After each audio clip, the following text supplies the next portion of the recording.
ever seen.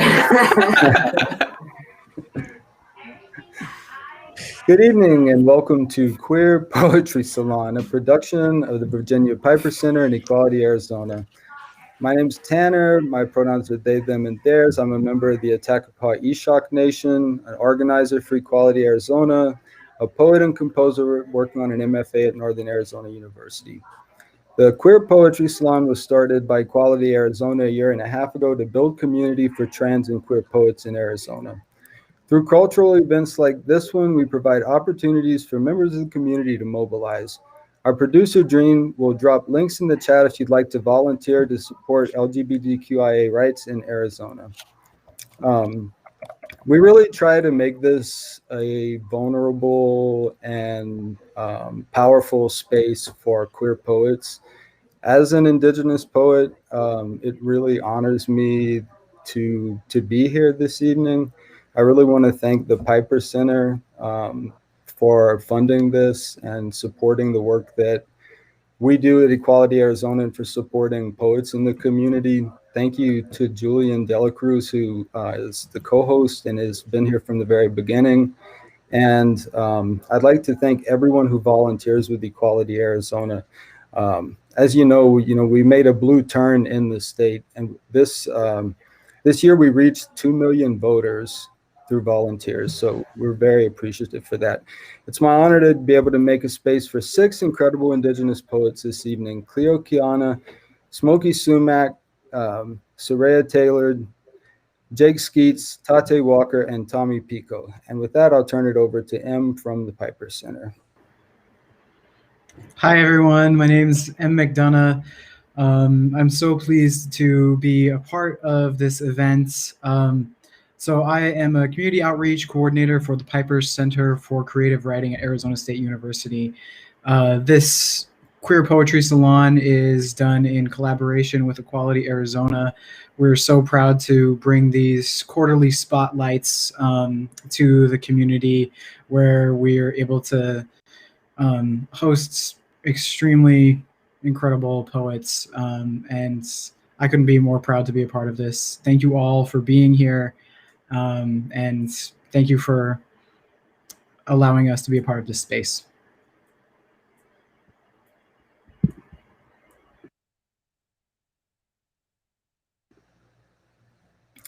I'd like to welcome Cleo.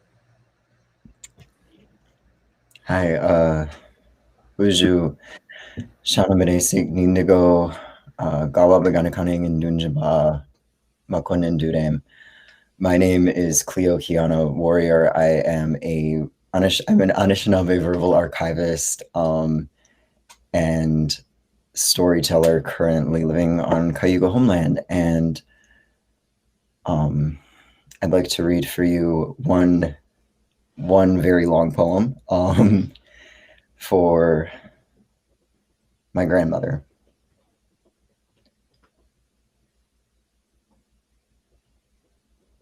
Grandma put me down, and my head held on as I hit the ground. Some nights I pretended I couldn't speak.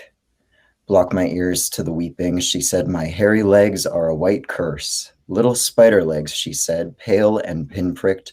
Someone had taken me away by then, or I'd have shaved them. I was 5. I knew razors. Coles always took you out, she says. You were such a sickly little kid. I'm still. A bootlegger who could smell the feds and a medicine man who claimed only half his kids. Grandma scavenged glass bottles and snapped caps, her fat little hands around her baby sister's waists. They would stop and smell the air their mother. They would copy her footsteps, her big laugh. They had no father to speak of because he did not claim them. Grandma put her baby sister down and waited, but the father did not come. They went home. My papa was a handsome trickster. I wish you could have met him. Once I heard him shatter as my grandma hurled a vase by his speckled egg head. I had another grandma before this one. She was white and couldn't sing. I sometimes forget her blood is my blood. She died 4 times. So will I. Once a Once I died because a doctor said I had to. I was ugly. My skin looked like it had been burned all over. Women are not supposed to be ugly, said his eyes. Take this pill, it'll fix you. It did. I disappeared for years. Nobody had to look for me. I was buried somewhere no human can reach. When I resurfaced, they'd made me beautiful. And a man had his fingers in my throat because of it. I choked out my monstrous form. He quivered, drew another arrow. My skin was mottled moonshine or the mud around my grave. The man looked like the one who had taken me away to begin with. I wanted spider legs. I wanted stop. I wanted to leave the story I'd spun with my prickled dead limbs. I got sick in the sunlit land. My skin was scorched all over. November had Minneapolis by the jugular. Every tree stood bare in the brown grass. I lay thorny and motionless, my neck a noose of puckered red. Another doctor appeared. She was small, a gourd with a Germanic name. Something to stop the burning, she said, and handed me a bottle of sweet round pills. In the shuttered dark of my grandparents' apartment, I swallowed two and waited for Thanksgiving. My trickster papa held my hand. I was nothing more or less than what I am. An exoskeleton around a many-legged threat, a threat around a child, a threaded future, a distortion, endless doorways. Did he know what began when he made my creator? His hand was soft. I did not burn him. They cried when I wouldn't wake up. I lay still. My neck was a noose. I knew this would be my second death. Sun slips through the slats of their darkened apartment. I am wrapped in my own web. Grandma sits somewhere to my left. This time, I truly cannot speak. Broken sobs map her body. My girl, she says. My trickster grandpa listens. His hand on my empty head. My girl, she says. She doesn't know how I love her. I'd die for her if I had to. I'd die for my sweetie pie. Blood moon splits like a fat lip. They leave my gossamer corpse in her wet core. I transform. Leave myself a new story. Death comes in threes. Every tree is green, and the sky is blue, then pink, then set ablaze. I cannot speak. I cannot sing of this day. That's my brother's job, how we all made ourselves the moment our mother went away. He sang louder than the wind. I fell to my knees. Every doorway an open wound. I screamed. What happens next is between me, her, and we lose a girl. We grieve 2 out of 3. I am 6 years old in Iowa City. I sleep on the floor in a polyester bag. Moonlight pierces me awake. I am soaked in sweat. Tears stain my small face. He stands above me. I read his baseball cap. Native American veteran, Vietnam War. Did you ever kill anyone? 2 men, he said. 2 men for sure. Then he went quiet. He'd been Special Forces, Cambodia, a secret war. After Cambodia, Jack had him on as private security. He'd play hide and seek with the kids, fenced in. Once Jack went down, Papa guarded the tomb. He was good at quiet, my Papa, so good I'm the only one he told. About his son, about the men, about his poetry. 3 out of 3. Our last words to each other, his voice a low whistle. They told you I was in the hospital, eh? Yeah, they did. Hey, listen, you sound tired. We can call and visit later when you're feeling better, okay? Yeah, maybe. He watches me sleep. I am 6 years old in Iowa City. I lay on the floor in a dirty polyester sleeping bag. His cap reads Native American veteran, Vietnam War. Ghosts don't cleave to time. Ghosts don't believe in straight lines, nightfall, or phones. Ghosts go home. My grandma lifts me up when I call. We speak every few weeks, ever since my papa released his ghosts. She always manages to call while I'm in the middle of a Zoom full of Indians. When I say my grandma's calling, they go all reverent, like she's so sacred. This is my 3rd try telling this joke. It's not funny anymore because they're right. Here's a new one. What do you get when you cross a bootlegger and a medicine man? You get the love of my long life.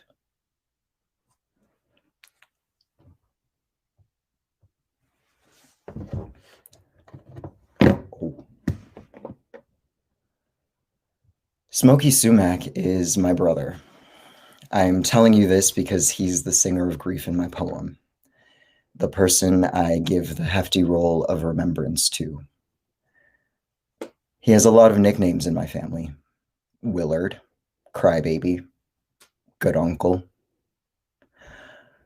But you'll know him as Smokey Sumac, love poet of the apocalypse, singer of grief songs and war songs and love songs in turn, everyone.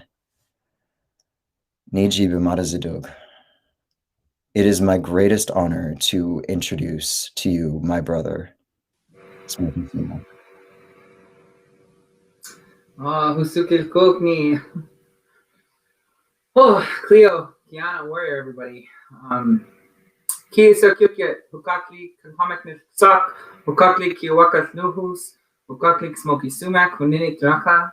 Hi, I am Smokey Sumac. I introduced myself. I have a few names, but the one that I can sort of translate is I can tell you I was given one of my names of my 3 times great grandfather, Abel Morningstar. And I am Tunaka Kootenai, so I know a lot of the audience is in the U.S. And so to just give you an idea, we are in Idaho, Montana, and British Columbia, and I'm currently in British Columbia. And so just that little tiny strip of Idaho, right north of that in the northern Rocky Mountains. So that is our territory.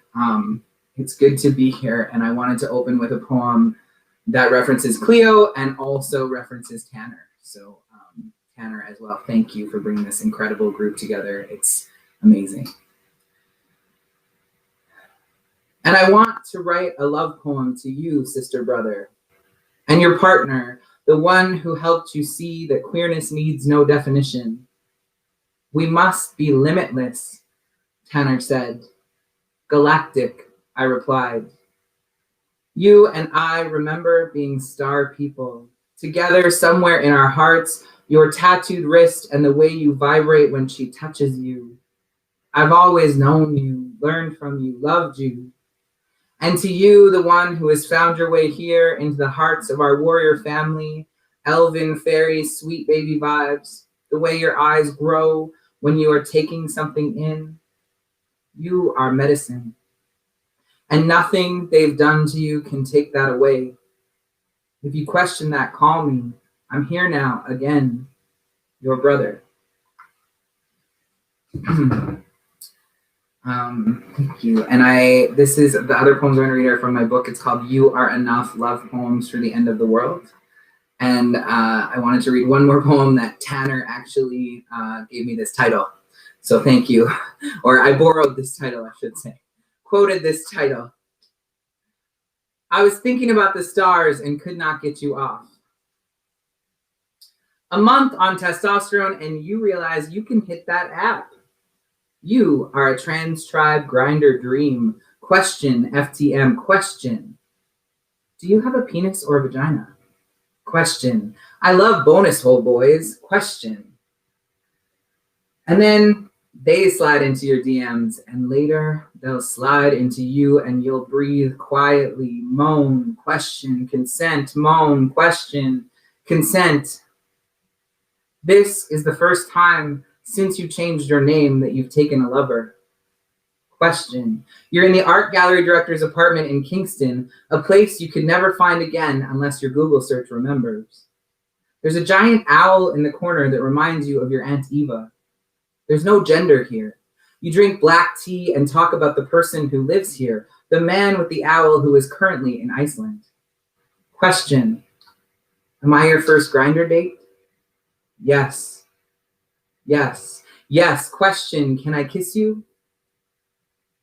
And as you drive away, you press play and listen to St. Vincent's new album in its entirety, Mass Seduction. I can't turn off what turns me on.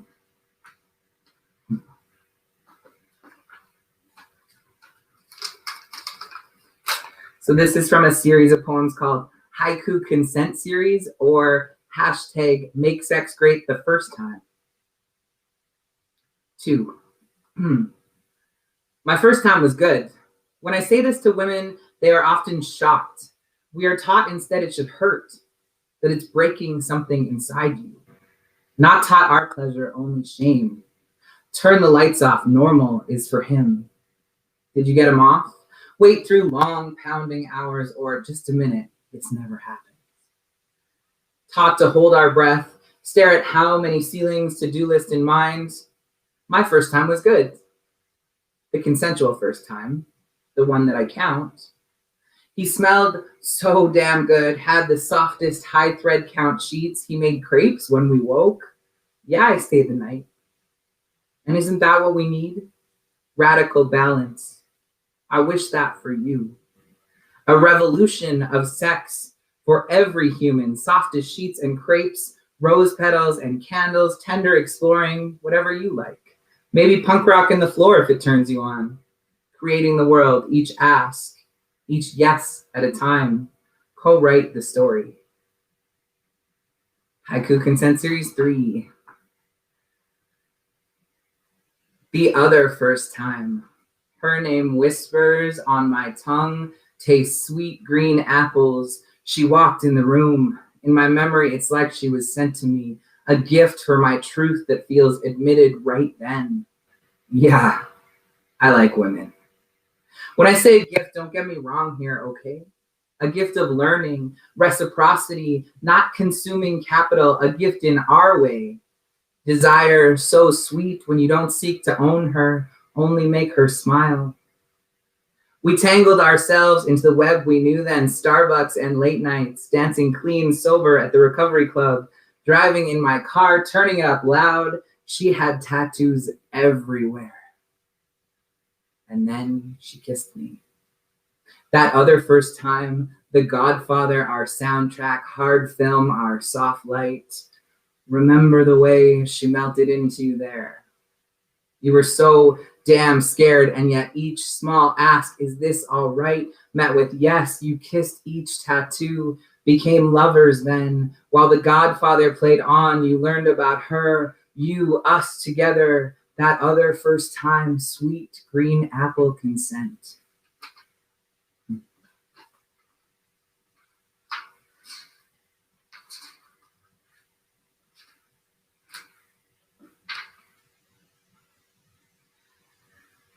I just want to say thanks to Tanner because I haven't read a lot of these poems in a while, and I love the sexy poem. It's super fun. It's not as fun without an audience, but I know you're there, and so I hope you're enjoying. The night before our first date, I went to the sex store in the plaza and then drove around chasing the sunset so I could take a picture for you. The sex store in our town, it's a city, they always say, is called Forbidden Pleasures. Of course, as I pull up, I laugh. A week ago, we were carving out hard lines. We can't do this. The ethics feeling creepy for me, recognized by you, power dynamics, Google age gaps. Did you know Beyonce and Jay-Z have 12 years between them? Think of all the older men who took me, all the ones I chose. Some of them still good stories. What kind of story do I want to be? My ex kept my old harness in one last power play when I left them. I decided it wasn't worth going back into the forest fire. I decided it wasn't worth going back into the fire to retrieve. It was a forest fire, the kind that threatened to suffocate me before I burned up. A week ago, we switched the boundary. We couldn't last not talking, but we wouldn't see each other. Okay, set, agreed upon. Last night, when I came out of the sex store with my little black bag, hoping I didn't run into anyone I knew, I was taken by the light in the sky. There was a time when I prayed for presence, a time I begged the spirits to help me free myself so that I could witness the beauty around me. I began following the streets north and west, trying to find a piece of sky big enough to show you. It was on a darkening cul-de-sac full of big, fancy houses, not really my style, even if I am kind of bougie, that I realized I had to find the highest point. My friend makes films about Buffalo. She talks of how they always go to the highest point. There's a story in this. And so I chased the sunset, driving against my instincts back east and south and up that big hill past the teaching lodge, where I went to my first full moon ceremony to pray for the journey this body was about to start. And I reached the spot where, amongst all the drinking teens in their big trucks and the couples making out, I took a picture and sent it to you so you can see what I see. When I got home, I put on my new harness and I wore it around the house the way Autostraddle told me to when I was a baby queer, truly not that long ago. And this morning, I lie naked in my bed thinking of sunsets and sunrises, this one marking the beginning of the day I'll see you, our first date.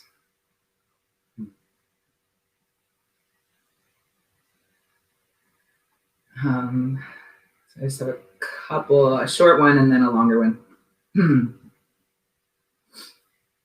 For the love of all that is queer and brown, for those beautiful disabled bodies, those wedding rings flashing on husbands' fingers, men so deeply in love with each other. A femme with glasses and bangs held on to my glance. Later, I wept through readings of learning to love ourselves, our bodies, each of our naked, burning hearts, our lipstick and our binders, our canes, our love. This one is simply for all of our love, which can never be wrong.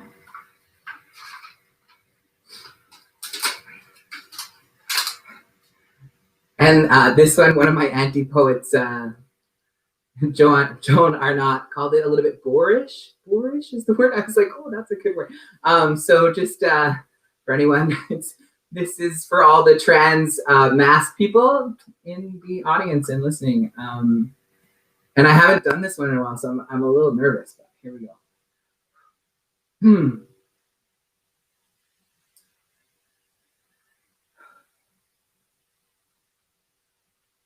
Do you want to take the Cadillac for a ride? Or a love letter to Transthetics, the company that made my prosthetic dick. From the first time I saw your video, I knew that this was the one. Ordered it on the next weekly release date and felt butterflies driving to Shoppers to pick up the package I had missed at my door when it came. Chase Ross, YouTuber and Trans 101er, said he cried when he used his for the first time. A trans friend once said it best: being trans is expensive, as they gestured to their shelf of dicks. I ordered 2 new binders that day too. I mean, why not if you're gonna do it? Right for me was binder and shirt on.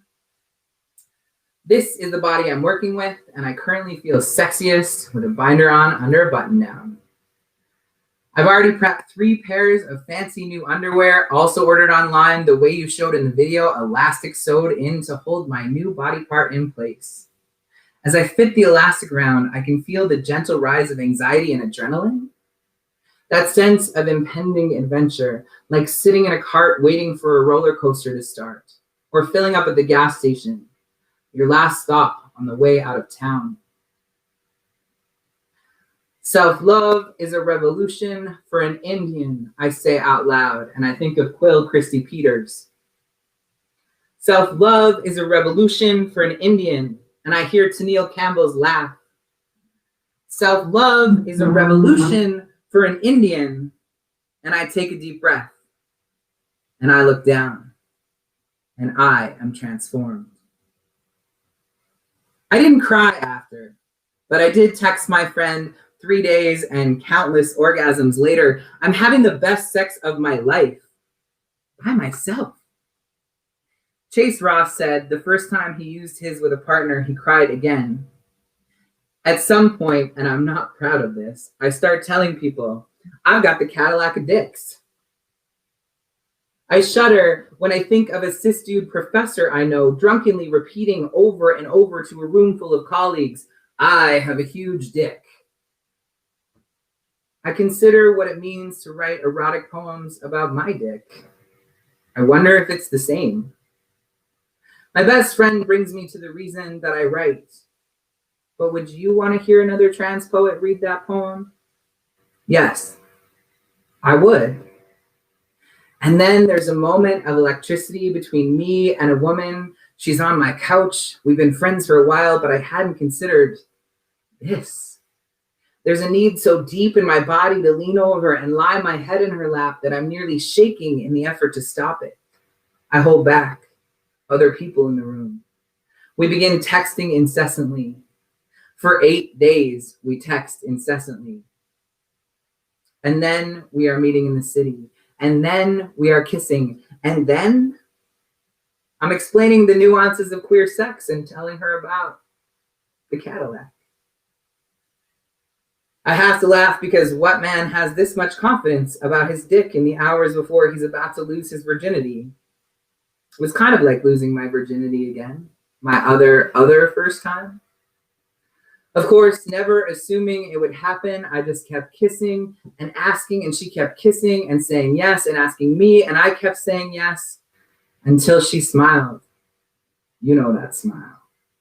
The one with the raised eyebrow that says, there is nothing in this world I want more than to do this next thing I'm going to do to you.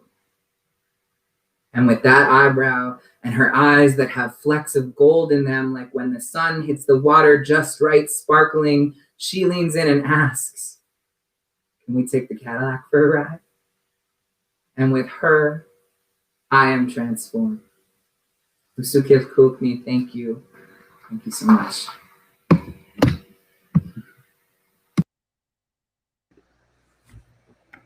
Thank you so much, Smokey. It's really good to be able to hear you and Cleo read together. And Cleo, thank you for introducing your brother.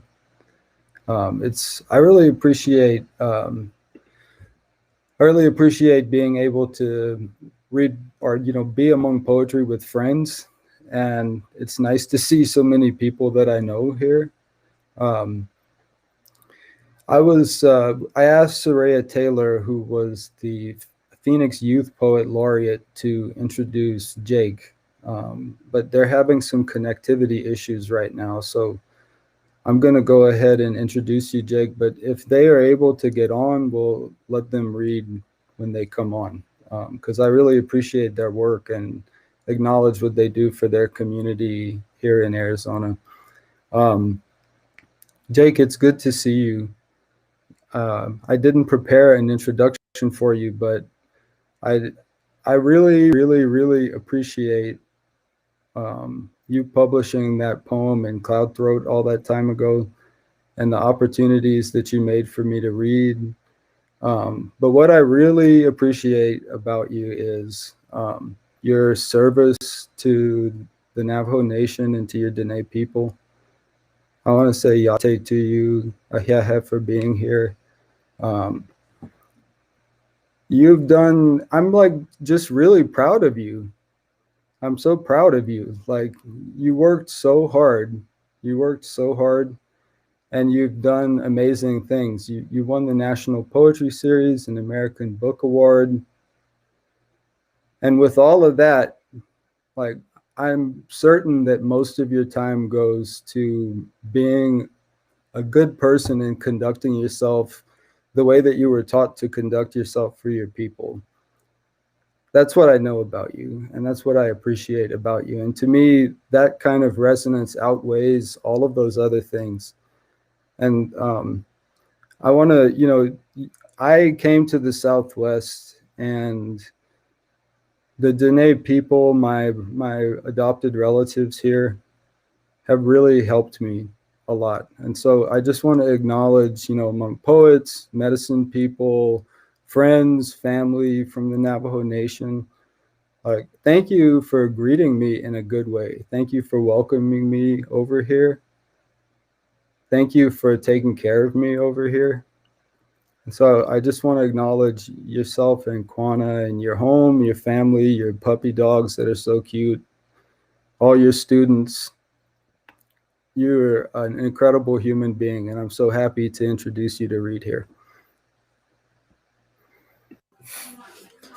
Thank you, Tanner. Yeah, that was an incredible introduction. Thank you. I feel moved, but I won't get all misty-eyed. Don't worry about that. Yate, she Matthew Jake Skeets in she Sanajini Nishle Skobahan Bashes Chin Tkachini Dashiche do Torikoshin Dashino. Hello, everybody. My name is Jake, and I'm happy to be here tonight, this evening, with you all on Facebook, YouTube, and of course, this streaming service. I'm incredibly honored to share this virtual space with so many great readers. The poems that were just read, so over here, still mind blown. And I'm pretty sure the rest of the poems coming up after me are just going to be just as great. So it's really a big honor to share this space. So thank you, Tanner. Thank you, Quality Arizona. Thank you, Piper, for inviting me into this room. And I'm going to be sharing some poems with you all. So I'm going to start with some new work. Ever since the book has been published, that has taken me on the crazy journey through all the different places and spaces. So it feels really good to be able to read new work. And my poetry writing has sort of taken a big pause.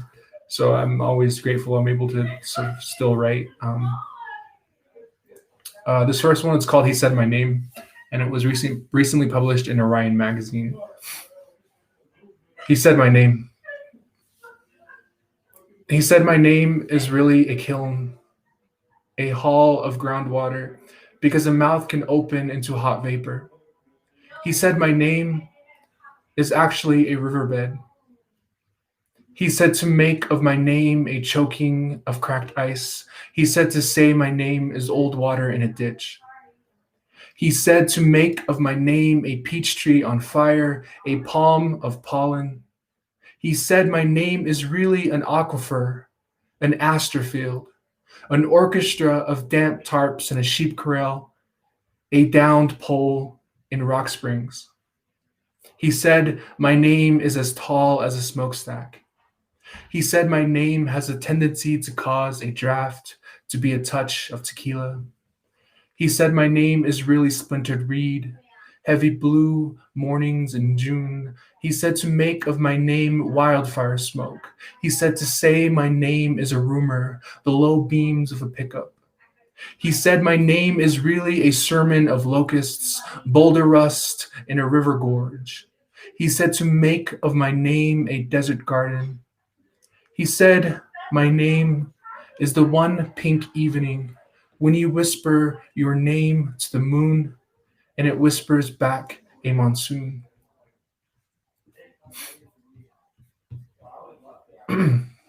This one is called There Was a Lake Here.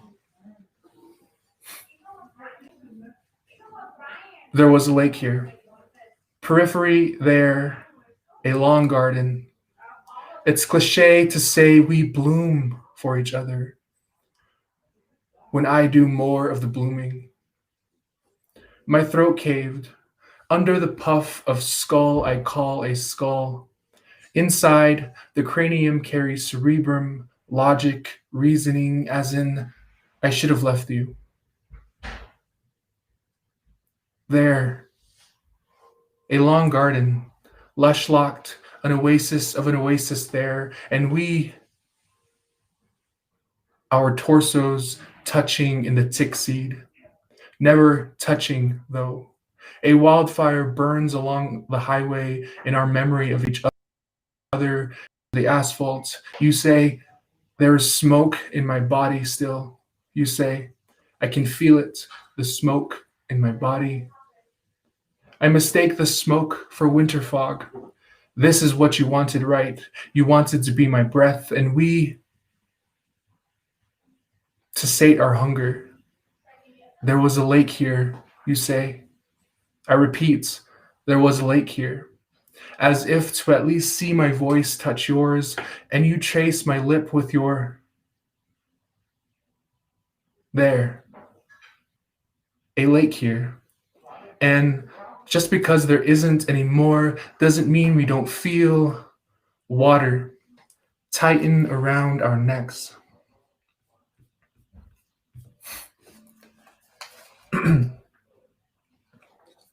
So I'm going to switch to the book. This one is called Let There Be Coal. And for some context, I mentioned two places here, Window Rock, Arizona, which is the capital of the Navajo Nation, and of course, Gallup, New Mexico, where the book is set, I guess. Let there be coal. 1. A father hands a sledgehammer to 2 boys outside Window Rock. The older goes first, rams a rail spike into the core. It sparks. No light comes, just dust cloud, glitter black. The boys load the coal. Inside them, a generator station opens its eye. A father sips coal slurry from a styrofoam cup, careful not to burn. 2. Train tracks and mines split gallop in 2. Men spit coal, tracks rise like a spine when Drunk Town kneels to the east. 3. Spider Woman cries her stories coiled in warp and wool, the rug now hung in a San Francisco or Swedish hotel. We bring in the coal that dyes our hands black, not like ash, but like the thing that makes a black sheep black. 4. This is a retelling of the creation story, where Navajo people journeyed 4 worlds and God declared, "Let there be coal." Some Navajo people say there are actually 5 worlds. Some say 6. A boy busting up coal in Window Rock asks his dad, "When do we leave for the next one?" His dad sits his coffee down to hit the boy. Coal doesn't bust itself. So on the cover of the book is a Richard Avedon portrait of my uncle. His name was Benson James. Richard Avedon took his portrait in 1979, and then a year later, Benson was actually murdered in Gallup. And of course, Gallup, New Mexico is a very strange place, but it's where I grew up. It's a border space. So of course, violence against Native peoples tremendously high in those types of areas across the country. And when I was writing the book, it was going to look a little different. But I moved back home to the reservation midway, and the book sort of shifted as well. And it then became a necessary thing to write it. So I sort of poured all my energy into completing this collection. And Tanner was actually one of the first people who saw the finished manuscript. We were in we were in Tempe, and I showed them. So this one is called Drifter, and it's the poem I wrote that is talking to this particular portrait. Drifter. After Benson James, Drifter, Route 66, Gallup, New Mexico, June 30th, 1979, by Richard Avedon. Drift. To drift is to be carried by a current of air or water, but men are not the teeth of their verbs. They pry nouns open with a belt buckle to take a sip. Drifter. A drifter carried by a current of air or water makes his way from one place to another. See vagabond, see transient, see drunk. See a man with shoulder-length hair, dollar bills fisted, standing before a white screen. See his lips, how still, how horizon, how sunset. A train passing through. I tried to hug him through the spine. Left on the white space, his face becomes a mirror if I stare long enough. My face, charcoaled, pursed, squinting at the camera.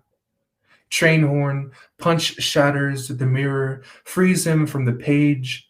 My uncle leaps from the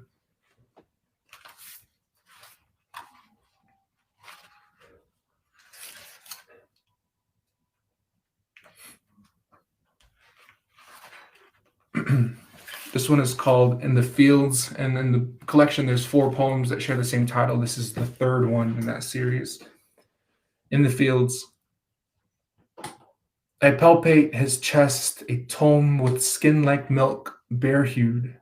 Fingers hum across my forehead into a number. His eyes bloodshot and flaxen from the lamplight. My tongue runs across his shoulders, stone bells affixed to bone. Cathedral noise in the sockets, a rotten lisp. Pipelines entrenched behind his teeth. I hear a crack in his lung like burning coal. I hear his lips kissing mine as a sermon. My pelvis daisies as he chants my body back to weeds.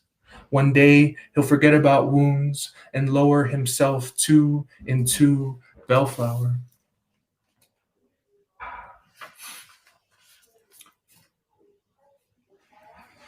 Dear brother, you kissed a man the way I do, but with a handgun. You called it. I'm the fag we were afraid to know, the one we throw rocks at, huff at like horses. I learned to touch a man by touching myself. I learned to be a man by loving one. Prison is not the chicken wire we'd get tangled in. Remember our bloodied knees and bloody palms from mangled handlebars, beer bottles, and cactus spines. Remember the horned toad we didn't mean to kill.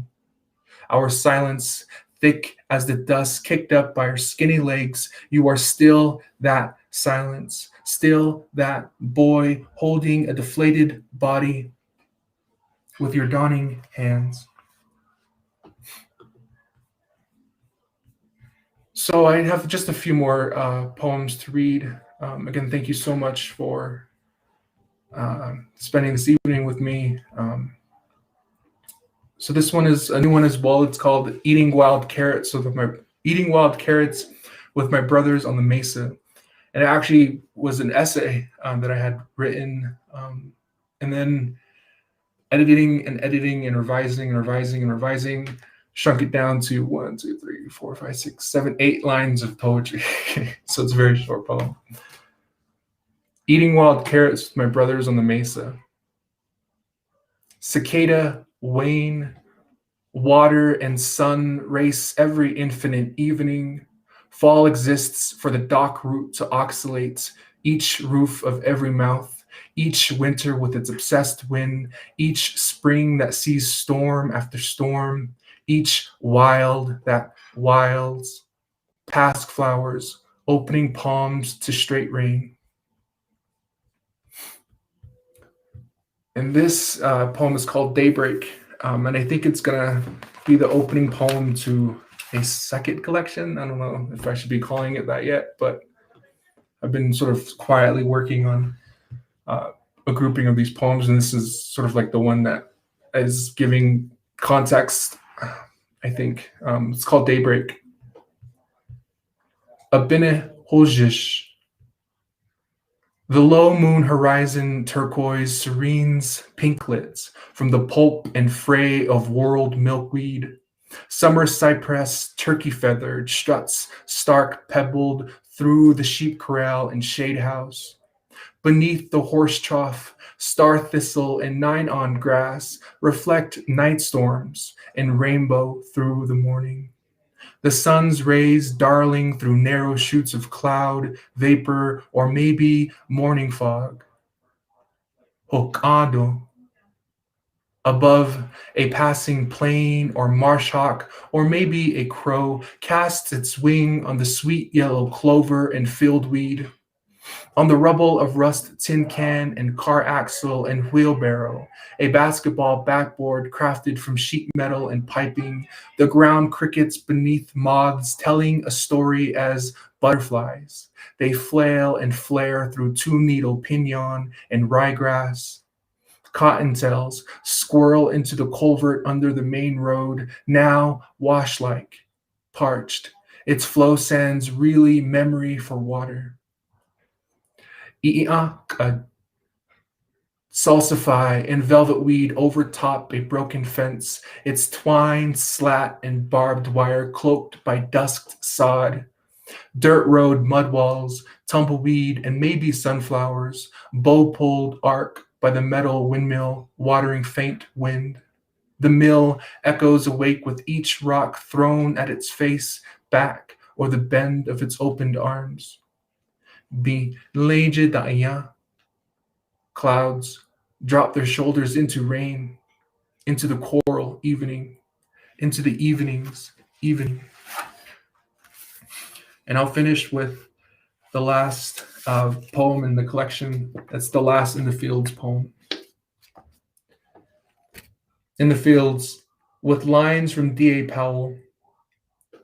We unyoke owl pellets from marrow in desert meadow, his mouth a pigeon eye, a torch, a womb-turned flower. He, still a boy, dug from cactus skull, undresses into bark beetles. He unlearns how to hold a fist with my hand, bursts into dandelion seeds. We all are beautiful at least once. Mudwater puddles along enamel, eye-teeth blossom into osprey, our bones dampen like snow melts under squirrelgrass.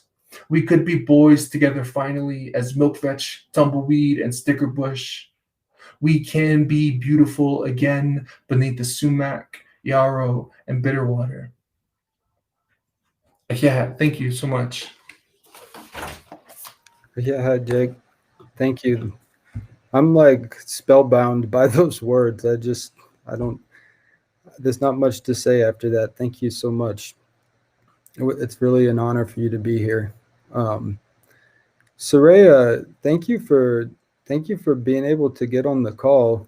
I'm so happy to see you. It's been a few months since I've seen you, and I'm really looking forward to hearing the poems that you brought here tonight. So please share them with us.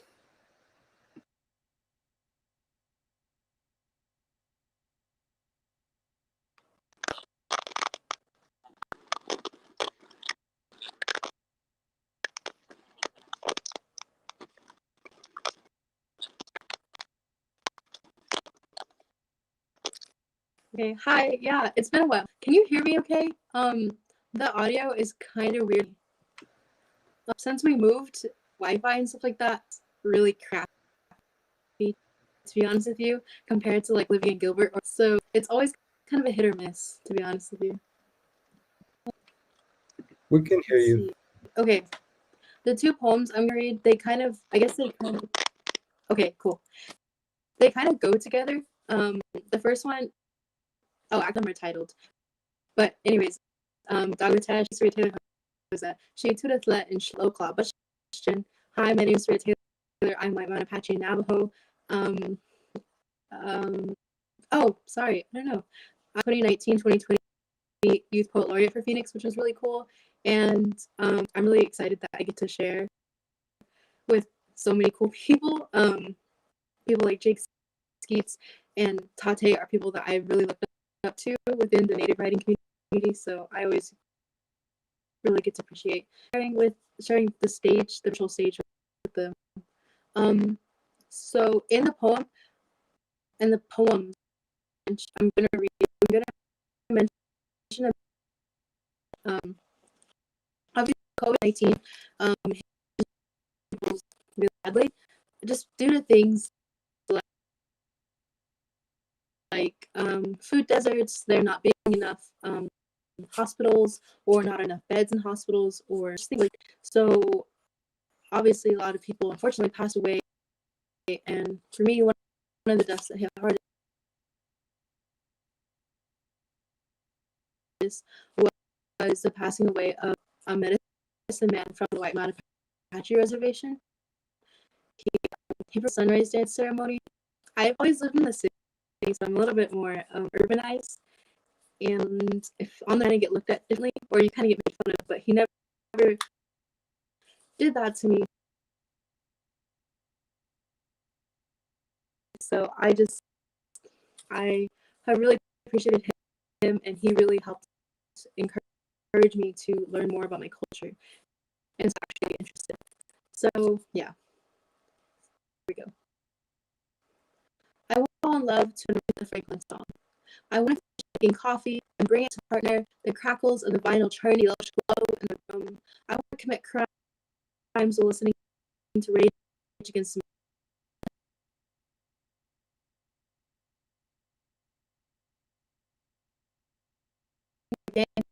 hitting the pavement running away from the clan brothers after knocking down another Columbus statue. I want to drive around the world with my grandma, listening to George moan of hands up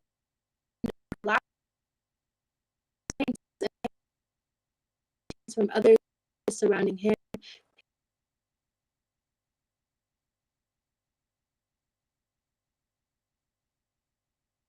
Make the people who heard them learn kindness.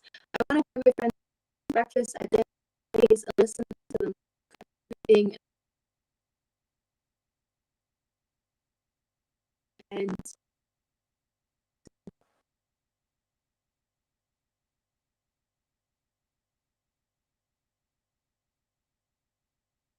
in a red folding chair, a Diet Coke in hand, and to tell me I did a good job. That I didn't quit and I didn't let the world fall. I want to be peace. No need for landers or marches for human rights. I want to know that my siblings and all those that I and I'm sorry. I want to listen to something orchestrated off number 2, 3, go dance. Peace. I want to be.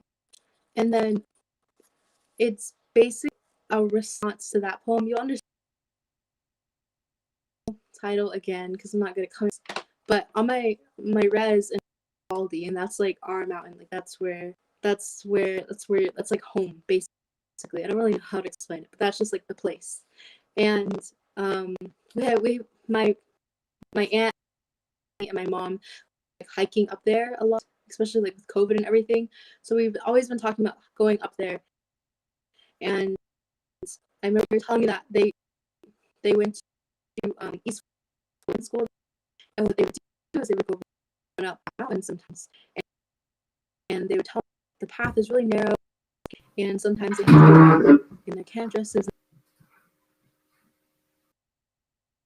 and things like that. And yeah, I don't know, Baldy. I know it was just a dream, but the way the rain slapped my face and how I slid along the narrow path, the rocks cutting my feet beneath me, my hands scraping as I grabbed onto things to hold on for dear life were so real. My feet hurt for days.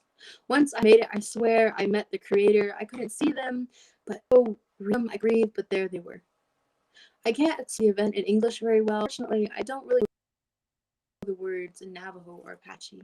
Nothing could describe the way that I felt. Honjon was the close I think I can get to explaining it. There was a bowl there, and I held it to the clouds above and their lightning bolt that hit the bowl, filling it. I decided to close my eyes instead of looking at it, and I caught raindrops falling down, and I took a sip. All of a sudden, my hands were filled with rage, my anger. My heart was heavy with sorrow, and it seemed so scared. I was looking down on this world surrounding. When I turned around to ask Creator a question, he led me to the abalone shell, and there we sat together. I told her about my sunrise dance.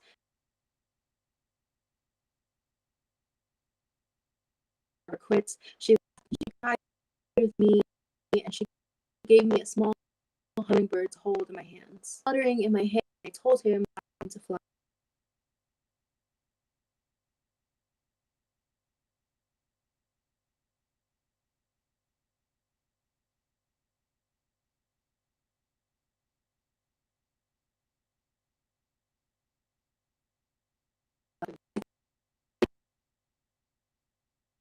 I got like a really rare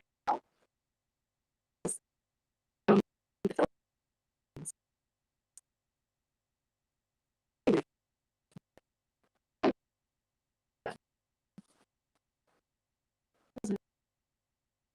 I prayed to him and I told him I appreciated him before allowing him to fly away.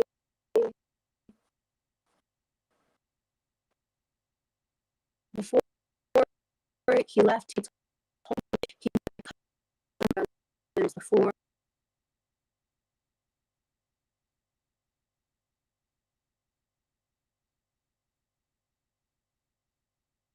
And he told me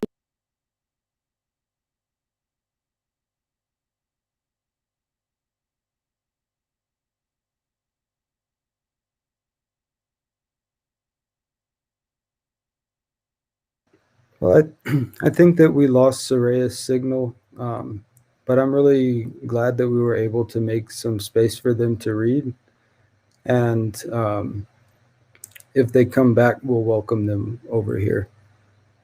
I really appreciate that, poet. So I'd like to just say hi, Tate. Thank you for joining us tonight. It's nice to see you again. I'm looking forward to hearing your beautiful words. Wopila tanka mitaki api, chante washte na pe jujapi sto. Jisha tatewi machi api, wakpawashte oyanki amantahan. Hello, my friends and relatives. I greet you all with a good heart. My name is Tate. I'm an enrolled citizen of the Cheyenne Sioux tribe in South Dakota, but I live here on the homelands of the O'odham and Pipash in so-called Phoenix. My pronouns are they, them, and Ina, or mother. And I'm Mini Kanju Lakota and a two-spirit storyteller. Thank you so much, Equality Arizona, Tanner, ASU's Piper Center, and M for curating what is a truly inspiring set of indigenous queer poets. I am so full from all the amazing stories and experiences and life that's just being shared here tonight. So Wopila Tanka, thank you so much. And yeah, if Saria gets back on and or doesn't get back on, I encourage everyone who's watching, thank you for watching, by the way, to go check them out. Their poets are fire, and I've really enjoyed listening and watching Saria grow over the last couple of years here. So gonna get right into it. This poem is pretty self-explanatory. It's called I Like Your Accent. This goes out to all the folks with names too thick and too sticky for colonized tongues to dominate. For those with names you can't find in baby books or on gas station keychains and whose name is always spelled wrong on the invitation. This goes out to the folks with names that fill uninitiated mouths full of too many inconvenient syllables, so you learn to answer to extended haze. To those with names no one ever confuses with Sarah or Sean's with an H, or an H that never makes teachers stumble, by the way, and who have never experienced roll call anxiety. This goes out to the folks with names always said too quietly or too quickly, and always too exotic for ignorant ears, too lazy to interrupt their status quo combos.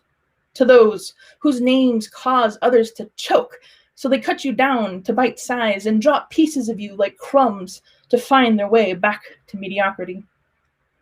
This goes out to the folks whose names are accented with a symphony of notes out of range to the tone oblivious, to those with names that get remixed with dead air in concert halls of generic white noise. My name is Tate. Tate, oh, that's kind of a weird name. Tate, no, it's not short for Tatiana. Tate, that said over the phone, somehow sounds like Patsy? Tate, who the playground bullies called Tater Tot. Tate rhymes with latte. Tate, first name Johnny, is the coffee shop name and the name given on airport security channels. Tate spelled like Tate, but there's an accent on the E. Tate, but that accent is so extra. We forgot how to Google, copy and paste, so we'll just always misspell it on documents, even though all the Renees and Chloes and Andres get emphasized love.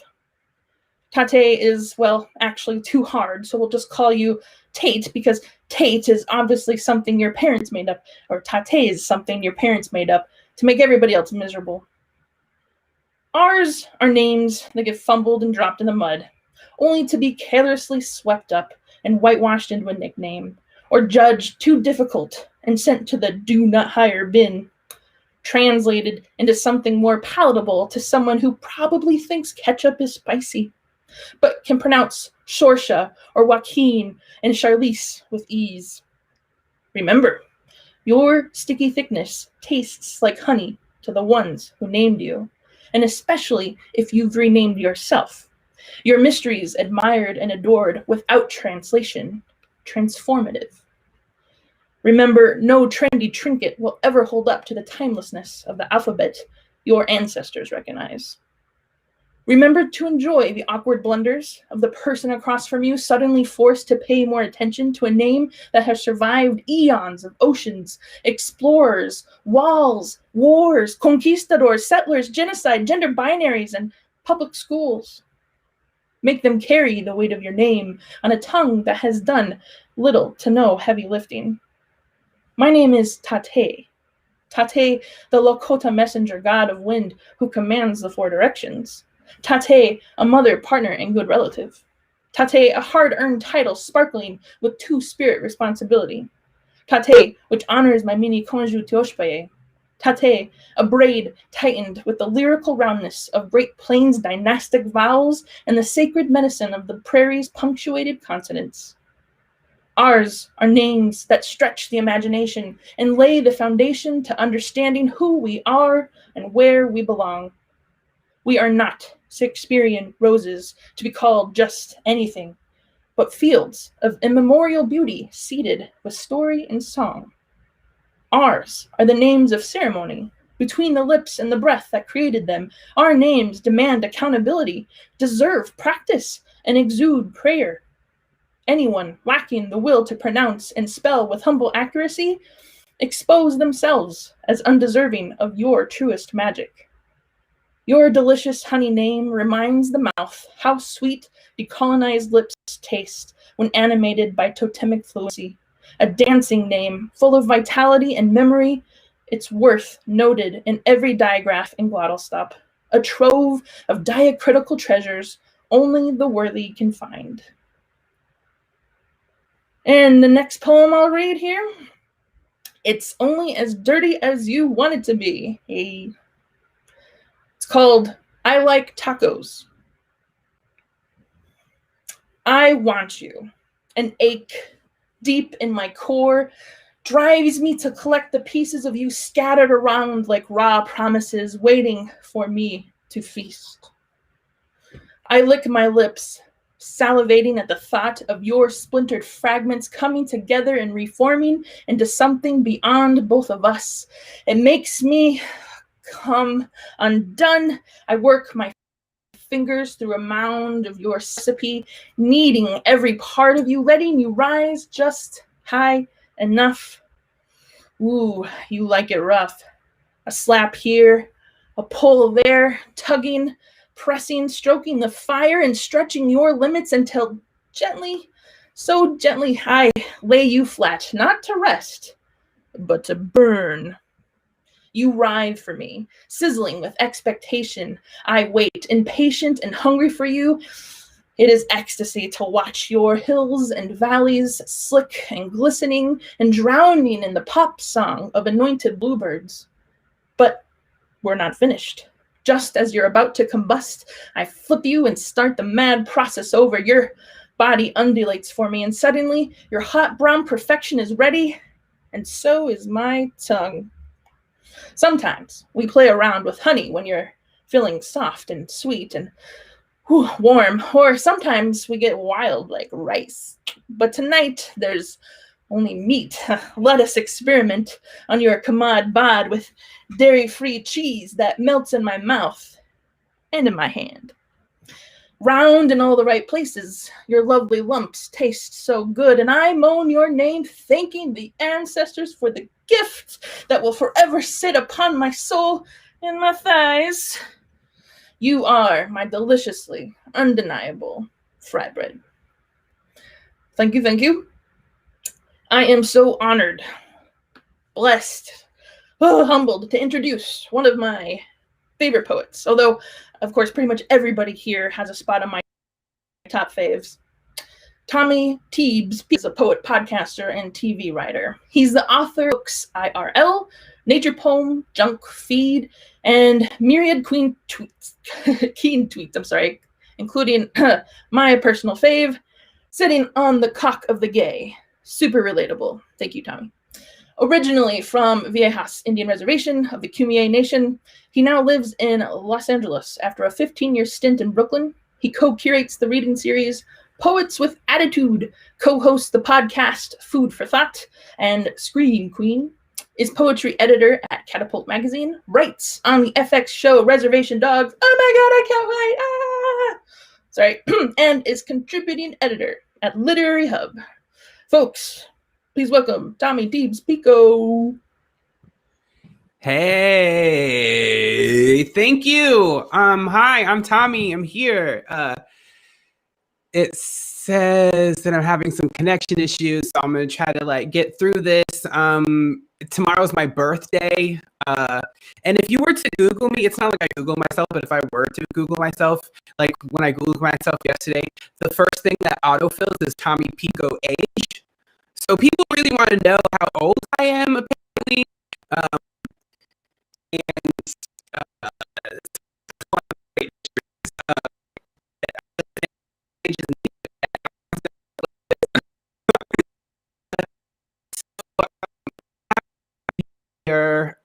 Thank you for putting this all together. This is probably the first hour that I haven't been in intense physical pain. This morning, while I was quarantining, I knocked a plant off the window. Currently, I am moonlighting as poison ivy, by the way. This is what I've done. This is my weird thing that I've done in the quarantine is I got 40 fucking plants. And I knocked one of them off the windowsill. And I reached out really quick to grab it because I got those cat-like reflexes. And I grabbed it and I saved it. And it was a cactus. And it's not one of those cactuses with the big barbs. It had several thousand tiny ones.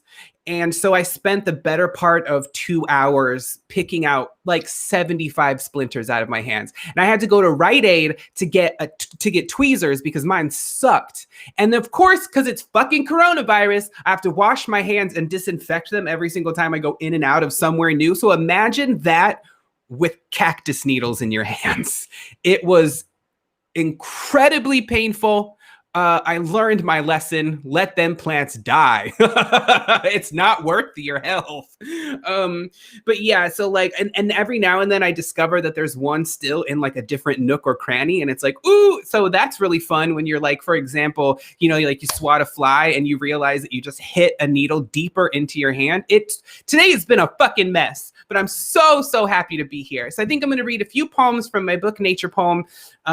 And then, because I'm a Hollywood bitch now, because I write on that Reservation Dog show, I wrote a pilot after that about two best friends who work at a sex toy store called The Pleasure Principle. I thought maybe I'd read a scene from that.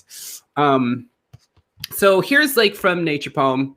So the thing about Nature Poem, it's I resented this idea, this Western idea that Native people are just a function of the land, and that's what made it easier for them to kill us.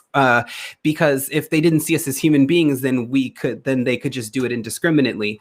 And then I kind of just I performative was I hate nature, I hate nature, I hate nature. And it's I don't hate nature. I just hate the way you think I'm this thing. I hate that you have white person have a claim on an identity that I never agreed to. So here we go. I can't write a nature poem because it's fodder for the noble savage narrative. I would slap a tree across the face, I say to my audience. Let's say I'm at a pizza parlor. Let's say I'm having a slice at the bar. This man walks in to pick up his to-go order. Let's say his order isn't ready yet and he's chatty. Let's say I'm in Portland because people don't talk to me in NYC. Let's say he's meatballs are for the baby.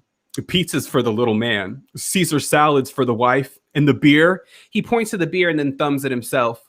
Beer's for me. He has one of those cracked skin summer smiles. He keeps talking I want to hear him. He's so comfortable. Everybody owes him attention. I'm a weirdo Indian faggot. He puts his hands on the ribs of my chair, asks, do I want to go into the bathroom with him? Let's say it doesn't turn me on at all. Let's say I literally hate all men because literally men are animals. That's the kind of nature I'd write a poem about. When I'm having a catfish banh mi, what I mean is, leave me alone. What I mean is, I love candy, but I'm an adult. I only let myself have candy at the movies. So I've been going to the movies a lot. Sometimes on dates, I buy the box of Gold Bears, but keep them scrunched in the cup holder on the armrest because I don't want him to think I'm the kind of adult who still hoovers candy, by which I mean, I don't want to be the kind of adult who still hoovers candy, but fuck, I still bought him like in good fun, was going to offer him some, but he doesn't like sweets. And I thought too long about the prospect of a box of gummies breach, and we've been kind of cuddling, so the flick is halfway over. All those other snacky losers finish their soppy nachos and shit are just wrapped in the movie like a normal person, and it's way past the crinkling hour, but holla fucking Luya, he has to pee, so I quick rip the shit like a bird neck, eat a handful of gummy bears, shove the box back in my backpack before he gets back. NBD, crisis averted. Earth, a golden orbit of simplicity. That was on 3.5 breaths. Thank you. Like poison oak, or the left eye part in waterfalls, you become a little bit of everything you brush against. Today, I'm a handful of raisins and about 15 people on the water taxi. When my dad texts me 2 cousins dead this week, one 26, the other 30, what I'm really trying to understand is that what trainers at the gym mean when they say engage in the phrase engage your core, but also core. Restless terms batted back and forth. Rest is a sign of necrosis. Life is a cycle of jobs. The biosphere is alive with menthol smoke in my unchecked voicemails. I, for one, used to believe in God and comment boards. I would say how far I am from my mountains, tell you why I carry kumyai basket designs on my body, or how freakishly routine it is to hear someone died. But I don't want to be an identity, or a belief, or a feedback. I want to be me. I want to open my arms like winning a foot race and keep my stories to myself, I tell my audience. Grief is sneaking cigs from the styrofoam cups on the tables next to creamers and plates of Mary's pineapple upside down cake, running off to the playground behind the schoolroom trailers to try and smoke them. We were supposed to grow old together, hold down food, run for cover, give birth. Body, the job was to keep breathing. You can't be an Indian person in today's world and write a nature poem. I swear to myself, I would never write a nature poem. Let's be clear, I hate nature. Hate its guts. I say to my audience. There's something smaller, I say to myself. I don't hate nature at all. Places have thoughts. Hills have backs that love being stroked by our eyes. The river gobbles down its tract as a metaphor, but also about its day. The bluffs purr when we put down blankets at the downturn of the sun and laugh at a couple on an I'll be okay Cupid date. And even more stellar, the jelly bean moon sugars at me. She flies and beams, and I breathe. Fuck that! I recant. I slap myself. Let's say I live in NYC. Let's say I was the first person in my family to go to college. Let's say I like watching New Girl on Hulu. This is the difference. Some see objects in the earth where I see lungs. Sky Mother falls through a hole, lands on a turtle. Hole is my favorite band. It's hard to be anything but a pessimist. When you feel the earth rotting away on so many homepages, and Taylor Swift is an idiot, and cigarettes cost an arm and a leg. I'm on a porch. I'm petting kitties. And there's lavender in the air. The sun is over the hill, And my friend Roy knows the names of all the plants in his front yard. One of the kitties is named Witch Baby, and she likes to perch around your neck. The air is clear, and all across Instagram, peeps are posting pics of the sunset. Thank you. Okay, so this is a scene from a pilot that I wrote this year, actually, during quarantine. It's called The Pleasure Principle. It's about two best friends who work at a sex toy store. The main character's name is Tommy, and his best friend is Lauren. It's lightly modeled after my friendship with Lauren Wilkinson, acclaimed writer of American Spy that came out last year and Obama put on his book list. Read about it. It's really good. Yeah, and so he's Native and she's Black, and he wants to be a photographer. And in the opening scene, he has been fired from his job at the Pleasure Principle, and so he gets an interview at this to be an artist assistant for this photographer, Clymanita Vinderval. Yes, let that name sink in. Clymanita Vinderval. I wanted something that sounded mellifluous, but also impossible to pronounce. Clymanita's office. Clymanita, 50s, eccentric but austere white lady a la Tilda Swinton, mists tropical plants near the window, not bothering to turn around when Tommy enters. Clymanita, I know they're saying now that misting plants doesn't do much for them, but I find it to be quite therapeutic. Tommy, the only plant I'm good with is jazz cabbage, if you know what I mean. He smiles, but she turns to him and stares blankly. What are you here for? The assistant job? Yes. She squints at him a second before looking very pleased, eyes widening. Oh, yes. Very excited to meet you. Clymanita Vinderval, as you know. She juts out her hand as if expecting someone to kiss it. Tommy just shakes it awkwardly and gingerly. Tommy Diaz. I gave him Natalie's last name. Tommy Diaz. Thank you for giving me this interview so quickly. I mean, I thought it was a long shot, considering my resume is not great. Oh, yes, quite horrible. I don't know that I'd trust you to get me the right green juice. Tommy looks at her like, thank you, ? But I went to your website really just to see if you were a real person. You know, sometimes the girls like to give me a good chuckle every now and then. But what I saw, she clasps her hands and looks skyward for a minute. Perspective. You have perspective, and that's as good as any trait in this business. So you like my pictures? Wait, oh, the photos on that website were yours.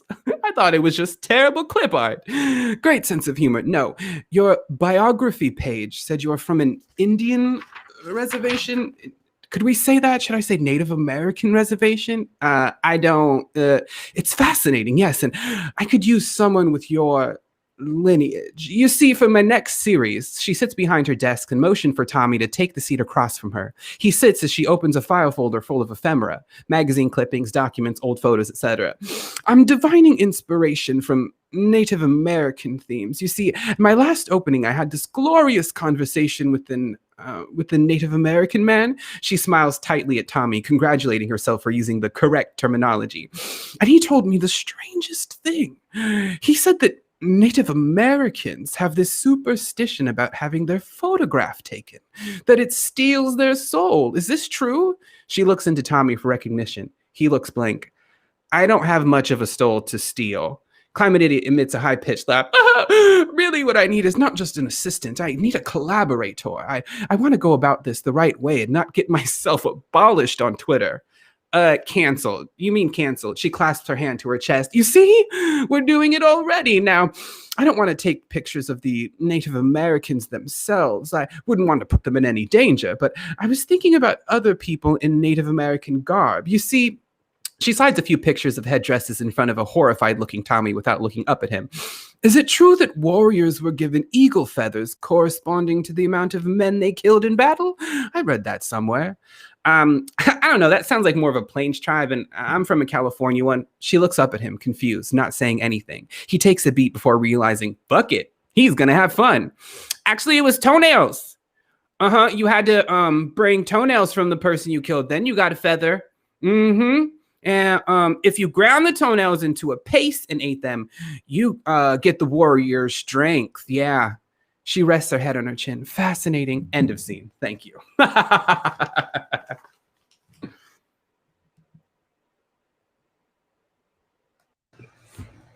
Thank you for sharing that with us, Tommy. I really appreciate all of you coming tonight. Arizona has one of the biggest indigenous populations in the entire United States. But there's really, and especially in LGBTQ dialogue here, we often get left out of the equation. And so it really means a lot that you came here and shared your work with us. And I see in the comments so many people are just happy that this kind of reading is happening here. And I want to say, Tommy, thank you for making me laugh. I've been isolated a lot in this quarantine, and I haven't been laughing enough. And so thank you. And Tate, thank you for making me laugh. I really appreciate it. And I want to just say thank you also to Saria for joining us. Cleo, it's good to see you. Smokey, Jake, hope everything's well with you. I hope that you all stay safe. Thank you for helping us to mobilize people here in Arizona. Equality Arizona and the Piper Center really appreciate you being here. And so with that, thank you very much. And we're going to go off there.